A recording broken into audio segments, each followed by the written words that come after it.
What is up, golf fans? Welcome back to another Two-Man Scramble as a part of the Fairways and Dreams podcast. I'm Jeff Hartman, and for the first time since I started this podcast in November of last year, we have a repeat guest. That's right. This was my first Two-Man Scramble. Mr. Ken Keller, as he was getting ready for stage 2 of Q School, came on, talked about golf, did the rapid fire. He was the first person, the guinea pig. Ken, welcome back to the show. How's it going? Well, first of all, thank you for having me back twice. This is kind of exciting, but I'm doing good. Still plugging away, grinding along. Same old.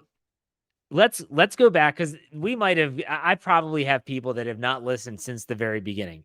So to kind of recap, I kind of alluded to the fact that you were just gotten through stage 1 of Q School. You're getting ready for stage 2. I mean, my gosh, you were gracious enough with your time. Like, that's a huge event, and you took the time to do my podcast.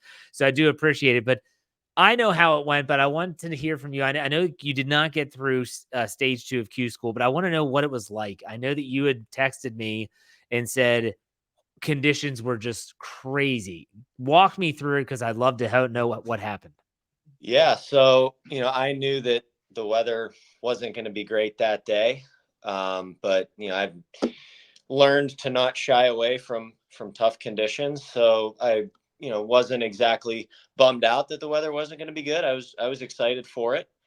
I had my dad coming down. He was following along. My good friend Brian Corduple and former teammate was caddying for me a couple of the days, so I was really excited. And it was one of those days where you weren't playing your best, and nothing was seeming to really go my way. Not to make excuses, because we all have those days, but Yeah. it was brutal. And the first day I did not have a caddy, so battling what was probably 25 to 30-mile-an-hour winds and sideways rain was pretty difficult. I'd broken an umbrella before in a golf tournament. I was really trying not to do it again, to be honest with you. But yeah, it wasn't my day. I made a big number on one of my early holes, and it was kind of a quick turnaround from being so hyped up to getting slapped in the face, and not eliminated right out of the gate, but really putting yourself in a position where you're playing comeback. Now, when we spoke last time, you talked a lot about the mental training that you had done and that you had worked with people that are going to help you mentally process things and help you to kind of get through some of those sticking points. I can only imagine, you can answer this quickly. Was this the most nerve-wracking moment of your golfing career? Um, I'm gonna tell you that I wasn't that. I shouldn't say that. I wasn't nervous heading into it. Now, was my heart rate up on the first tee? And when I first got there, yeah, it was a place I had never been before, and I was pretty eager to see how I would do. But I wouldn't say it was nerves. I would just say it was a bad day at a bad time. Okay. How did you handle that though? Like, so the mental preparation, like, so were you able to process it? Because I'm sure it's really easy to just kind of get back into that lull of negative thoughts and that negative space in your head. We've all been there. Is that where you went, or I'll did the training help? it helped. I don't think I was prepared for it to play out the way it did. Yeah. So I'll be honest about one emotion I can remember, and I really don't mind talking about it. Um, that feeling when you're in a dream, and it's close to a nightmare. You're uncomfortable, and you want to just, like, fall over and wake yourself up, or just slap yourself awake. That's kind of what it felt like, because of just, I was playing as bad as I could. The weather was not good, and it just felt like that wasn't how it was supposed to go, and it was. So it was pretty tough to come to that reality. But if I remember that first round, I actually turned it around after I had that moment. And by turn it around, I mean like coming 2 or 3 over par the rest of the way. Still wasn't playing good, but I kind Yeah. of wet it. But yeah, that was a new spot that I had never been before on the golf course mentally. That's got to be brutal. I mean, even the way that you got to stage 2, had to be just, kind of just crazy because we heard that story the last time you were on. So you don't qualify, and the question that's natural is, well, what now? What are you doing now? I know that you're still playing golf. You didn't give up the game or anything like that. What are you doing now? I know you're down there in Florida. Tell us, give us an update. I've been playing on the minor league golf tour mostly, more consistently than I was last year, and I'm also playing in a few pre-qualifiers to get into the Monday qualifiers for the PGA Tour events, and I still have a couple more to play in before I come back home shortly. But I'm still trying to play well. I'm still just trying to get better, see if I can make some money on these mini tours, which fortunately this year I have. Good. And just building one day at a time. When you look at your game, everyone's going to analyze their own golf game, and they're going to kind of ask the questions of, okay, where are the weak points? What do I need to improve upon? Where you are right now with your game? Is there anywhere that you're really trying to focus and hone in on? I would just say improving short game and being more consistent off the tee, which is a big chunk of the game. But I feel like I'm making a lot of easy mistakes, whether it's not getting an easy chip up and down or, missing a bunch of fairways by a wide margin. I would say that's what it boils down to. But, on the brighter side, I think my game's developed more than it ever has. It just hasn't quite pieced itself together yet, which is something I'm working on now and hoping to continue to improve over the summer. But overall, I think I've made steps in the right direction, even though some of my results may not indicate that. Okay. And so I'm assuming that the goal is to play these tours, try and win some money, and then right back into Q school again next fall. So I will play America's Q School in May, which is what is now the Latin America Tour and the Canadian Tour combined. So this is the first year they're doing this version of Q School. I plan on going out to Arizona in late May to play in it, but it depends on site preference if you get your first choice or second choice. And then I'll play in state opens. I'll continue to play in some mini tour events down here. I'll travel playing some Monday qualifiers and, just continue to try to get better and better as each day, week, and month go on. Is the Q school that you're talking about in Phoenix, is it the same style, like in terms of Corn Ferry Tour, all that stuff? Is that all the same or is it different? It's just one stage. It's 4 rounds, and last year top 30 or so got status on the tour, and then top 10 got guaranteed full status. So Nice. it's I guess you consider it to be, the one and final stage of this version of Q School, and then there will be Corn Ferry in the fall. Okay. And so based on how you do in Phoenix will be whether you are in dealing with Corn Ferry again, correct? Correct. It could go one of several different ways. All right. All right. So what is so we talk about the mini tours. I want to hear a little bit about that. What is that like? Because I had Don Donatello, who's actually a caddy on the PGA Tour. He's on the bag of Alex Smalley right now. And it sounds very similar to your story. He's a great golfer himself. The guy's logged a couple 60s in his career. He got to stage 2 of Q School. He was at the sectional qualifier for the US Open. He could just not get over the proverbial hump, and now he's caddying. But I want to ask you, like, when you think about next steps for you, obviously it's golf, but have you ever considered other realms and working in golf outside of playing if it doesn't work out? I definitely have, but it's a very tough, grueling business to be the working end of it and to be on the playing end of it. Golf it's a great game, and we all love to play it. And, because of the high volume of people, it can be a pretty tough business. So I've definitely considered it. I'm not sure if I want to do it. It's possible, but in my head, I'm still focused on making playing golf is my career, because I still believe I can get there. Absolutely. What are the mini tours like? Like, what is that? What is the vibe like at these events? Because I follow you on social media and I see that there's clips, and there's a little bit of a crowd there, and you can hear some applause on good shots and stuff. And just give me a feel for what it's like. I've never been to one.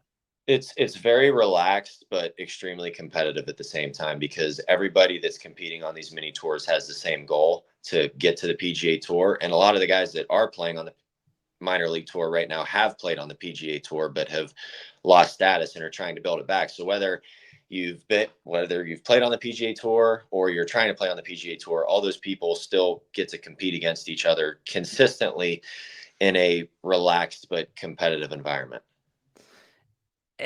I mean, are they 4 rounds? All that's the same. The formats are the same typically on the mini tours. Some events are just one day, some of them are two, Okay. and a few of them are three, so they're a little shorter, but they happen more frequently than Q Okay. School. And are you sticking locally, or do you traveling all over the country? This tour primarily operates around West Palm Beach and Jupiter and Fort Lauderdale. So the farthest I've really gone is maybe an hour at the Okay, most. that's So not it's bad. relatively close. All right, now the last time I had you on, I didn't get a chance to ask you some questions about golf. And I asked you a bunch of questions about your own game. We did rapid fire. We had fun. What's your favorite golf movie? All that good stuff. Not going to make you do that again. I do have a couple questions for you as someone that has aspirations to be on the PGA Tour. What's your take on the state of professional golf? When you think about the PGA and PGA Enterprises and Live and the PIF and all these other interest groups that are getting involved in professional golf, I'm just curious, what's your take on all that? To be blunt, if I were to choose between having a successful career on the PGA Tour or the Live Tour, I would prefer the PGA Tour because Yes. that's what you dream for. However, if I get a phone call with a pretty good offer, and I'm at a certain point in my life where it's hard to turn that down, that could be a different story. And I understand why guys go to Live. It's financial freedom, and who doesn't want financial freedom? Right. Do I like the way it's set up? I don't. It's interesting. It's appealing to a lot of people, but I am more of a traditionalist when it comes to golf. So, I like the PGA Tour. When you think of the Masters, you think of the U.S. Open, all the majors and all the big events, you think of the PGA Tour. Right. But history is being written for a reason. So I definitely think it's interesting. But if I were to pick between one or the other, I would want to be a successful PGA Tour player. I think you probably speak for 99% of the players that are trying to do what you're doing. My next question is, do you think it's even possible for these two entities to coexist?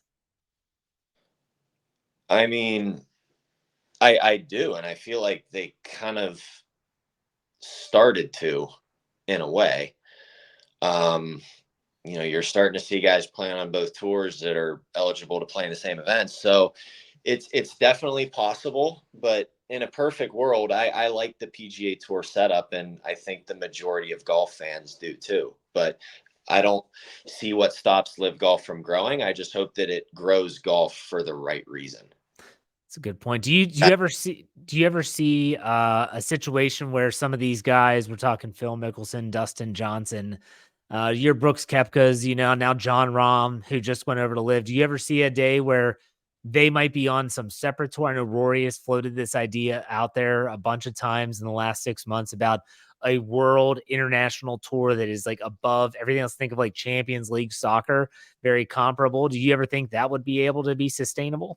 Well, I think a lot of professional athletes are starting to invest in their sports, if not other sports. So I just saw something about LeBron investing in golf today. So I definitely think that is a possibility Yeah. if the direction that golf's headed in. Last question about Live, and that is, what are you? I think that this could be successful if they did it right. I don't think they do it right. What are your thoughts on the team aspect of what Live does? Like, I'm not a huge fan of the 54 holes, the shotgun start, the shorts. It just looks weird. But the team aspect of it is intriguing to me. And I don't know, maybe it's because I like other team sports. I don't think they do it well. But what do you think about that in professional golf, the team aspect? You think of the Ryder Cup, you think of the President's Cup, and now golf being in the Olympics. I think that's really cool. So the team aspect definitely isn't a bad thing. I think that could help grow golf and make it more interesting because a lot of people are fans of sports where they do revolve around team play. So it's interesting. I think it could work. I just hope that there's a way where it's very competitive, so it's more entertaining. Yeah. Now, before we went on the air, I asked you, I said, man, did you get someone helping you out with social media? Because you're starting to post a lot more. I'm seeing more of your Instagram stories, stuff that has some audio background, some cut up clips. What's your take on golf and social media? Because this is a very unique realm. Instagram, especially YouTube, is huge. Are you dipping your toes into these waters? And if so, why? No, that's a great question. I'm actually glad you asked it. First of all, I want to thank Holly Danhoff. She's been great, and I have no idea what I'm doing when it comes to Instagram other than liking photos. But she's been great, and I don't want to be known as an influencer. I that's just not my style. The reason I'm doing this is to, you know, give friends and family back home a chance to follow along, because I have a lot of things going on, and I'm fortunate enough to have a lot of great people asking me about how I'm doing. And I think that by increasing my social media presence, it just gives everyone a chance to follow along and see what trying to play professional golf is all about and what it looks like. So social media is definitely great for golf, and it attracts a lot of young people to the game, but I try to stay away from the influencing side of it for sure. So, I mean, at the same time, you could also make some money if you're playing well and a company comes up and says, hey, I noticed you on social media. You're winning some events and you're placing in a lot of these events and Well, you might be able to win some money. that's the other big reason why we're doing it too. I should have mentioned that as well. So, but it's a win-win for Yeah. both sides of it. Do you have a favorite social media platform? I would say I go on, honestly, I probably go on X the most, but X then Instagram. Okay. All right. A couple other questions, and this is not rapid fire, but it's just general. Do you have an early prediction for the Masters? You thinking ahead that far? I know it's we still have a couple weeks, but still, I mean, the Masters is weird. This golf season has been odd. Only Scotty Scheffler winning at the Arnold Palmer Invitational has been like a big name player actually winning a tournament. What are your thoughts on that?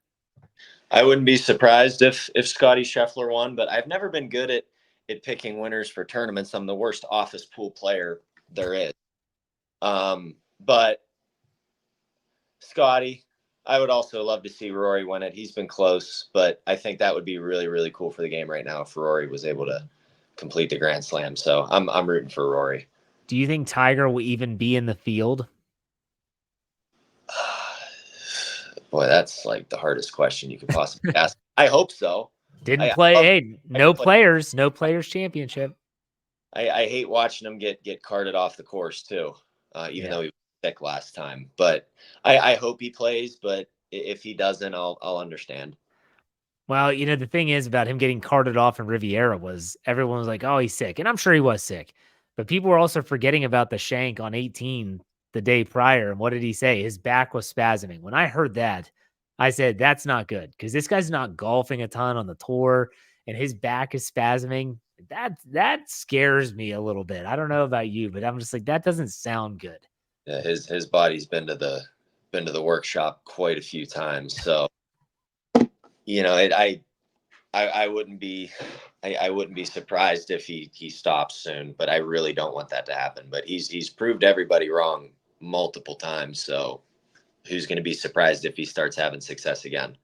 Do you think he ever wins again? That's tough to say. A major, maybe, but I would guess no. A regular tournament, if he starts competing regularly and feels good, absolutely. Because he's still Tiger Woods. He's got all the talent that anybody could ever ask for. So that's That's it.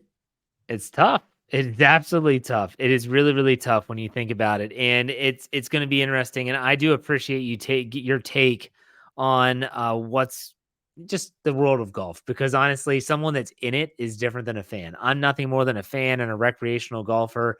You are someone that's trying to get your name out there. You're trying to get onto the PGA Tour, and so it's really interesting. And I loved how you talked about Liv and said, hey, if they called and I was in a certain point in my career, I would probably, yeah, I'd go. And I don't blame people that go. I mean, you can't. So I do appreciate you being very candid there. What is coming up in terms of your schedule for tournaments and all that good stuff in case people want to check you out and follow along wherever you are? I have 2 or 3 minor league events left. One of them being the second major on that tour. So it's an elevated purse and a good field. And I think I have one more Corn Ferry Monday qualifier coming up. So next month or so, it's pretty quiet, but Holly will be putting the links on Instagram. So There you go. And in May is that other Q school, correct? yes, that's the next big one on the calendar. All Yes. right. We will keep tabs for sure. Why don't you tell everyone where they can find you on social media? So if they want to, they want to check you out, go ahead and do that now. Instagram is Ken_Keller, all lowercase, and Twitter X is at KKenGolf. Perfect. Anything else you want to plug? That's about it. The Steelers got Russell Wilson. They need to do something weird, and they did. So we'll see how it works. But it definitely gets me excited for next year. Well, yeah, the last time we were on, I was asking about Kenny Pickett, and that didn't really pan out. So I wasn't gonna bring up the Steelers for that main reason, but I do like the Patrick Queen signing. That's The big too. Steelers, they're not done making moves. I love that AFC North stuff. Like the fact that he left the Ravens and goes to Pittsburgh, he's gonna see them twice a year. That is Lamar's tweeting, "You're dead to me." Oh my gosh, it just gets my blood pumping. Like I love this stuff. Yeah, the Absolutely love AFC North's probably the most competitive division in football right now. I mean, I think every team was over 500 last year, so it. it's exciting. Makes for some stressful Sundays in the near future. Yeah, I'm trying to enjoy summer before that because it's a busy time of year for me. Yes, you are. Yes, it is. But Ken, as always, thank you for joining me on the Fairways and Dreams podcast, folks. I will be back on Thursday for another Fairways and Dreams podcast. Ken, again, can't thank you enough. Take it easy. Thank you, Jeff. I appreciate it. See ya.